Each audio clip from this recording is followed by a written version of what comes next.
ونصلي على رسوله الكريم أما بعد فأعوذ بالله من الشيطان الرجيم بسم الله الرحمن الرحيم والذين يجتنبون كبائر الإثم والفواحش وإذا ما غضبوا هم يغفرون والذين استجابوا لربهم وأقاموا الصلاة وأمرهم شورى بينهم ومما رزقناهم ينفقون والذين إذا أصابهم البغي هم ينتصرون صدق الله العظيم.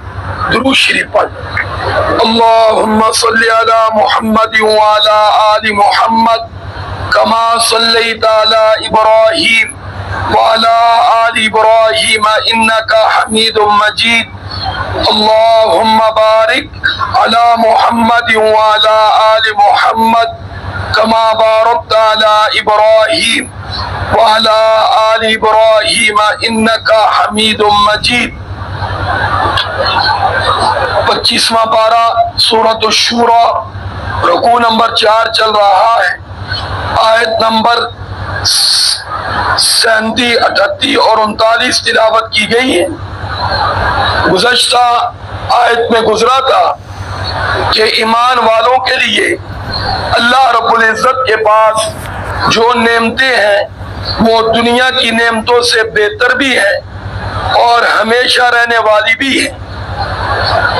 اور پھر فرمایا تھا ایمان بھی ہو اور اللہ کی ذات پر توکل بھی ہو. تو اللہ تعالیٰ نے آج کی آیات میں ایمان والوں کی صفات بیان کی ہے کہ ایمان والوں کی پہچان کیا ہے. تو میں اور آپ فوراً اپنے گربان میں جھانکنا شروع کر دیں تاکہ کانوں میں آواز جائے تو اپنے بدن میں غور کریں کہ یہ صفات ہمارے اندر ہے. اگر ہے تو پھر تو الحمدللہ ہم ایمان والے ہیں، نہیں تو پھر اپنی فکر کریں. فرمایا والذین یجتنبون کبائر الاسم، ایمان والے وہ لوگ ہیں کہ جو اجتناب کرتے ہیں، بچتے ہیں کبیرہ گناہوں سے. کبیرہ گناہ کی لمبی فہرست ہے. جھوٹ بولنا کبیرہ گناہ ہے، شراب پینا کبیرہ گناہ ہے، زنا کرنا کبیرہ گناہ ہے، والدین کی نافرمانی کبیرہ گناہ، شرک کبیرہ گناہ. یوں ایک لمبی فہرست ہے. اور پھر فرمایا والفواحش، اس کو ایک الگ بھی ذکر کر دیا کہ بے حیائی کے کاموں سے بچنا. اب اس کے اندر گانا بھی آ جاتا ہے، قریانی فحاشی بھی آ جاتی ہے اور گانے والوں کے ساتھ وہ تعلقات وغیرہ یہ ساری چیزیں آ جاتی ہیں. تو پھر فرمایا وَإِذَا مَا غَضِبُوا هُمْ يَغْفِرُونَ. اس آیت میں تیسری صفت یہ بیان کی گئی کہ جب ان کو غصہ آتا ہے تو یغفرون، معاف کر دیتے، معاف کر دیتے. اب اس بات میں بھی میں اور آپ غور کریں، کیا ہم معاف کر دیتے ہیں یا اگلے پچھلے سارے کھاتے پورے کر دیتے ہیں؟ جی ہاں. پھر فرمایا چوتھی صفت یہ ہے والذین استجابوا لربہم، کہ وہ لوگ ہیں ایمان والے، اللہ پر بھروسہ کرنے والے. فرمایا جو اللہ کے حکم کے سامنے سر کو جھکا دیتے، فوراً اللہ کے حکم کو پورا کرنے کے لیے فرمایا کہ مستعد ہو جاتے ہیں. اور اس میں پھر خاص طور پہ فرمایا وَأَقَامُوا الصَّلَاةَ، پیچھے تو ہر قسم کا حکم ہے اور پھر ان میں سے خاص طور پہ نماز کی اہمیت کے مد نظر فرمایا نماز کو قائم کرتے ہیں. ہاں جی. اور وَأَمْرُهُمْ شُورَى بَيْنَهُمْ، اور فرمایا ان کی پانچویں صفت یہ ہے کہ وہ آپس میں باہم جو بھی معاملات ہیں جن میں قرآن و سنت کی روشنی میں وہ رہنمائی نہیں پاتے، وہ آپس میں مشورے سے طے کرتے، حکم صادر نہیں کرتے، حاکم بننے کی کوشش نہیں کرتے، بلکہ مشاورت کے ساتھ معاملات طے کرتے.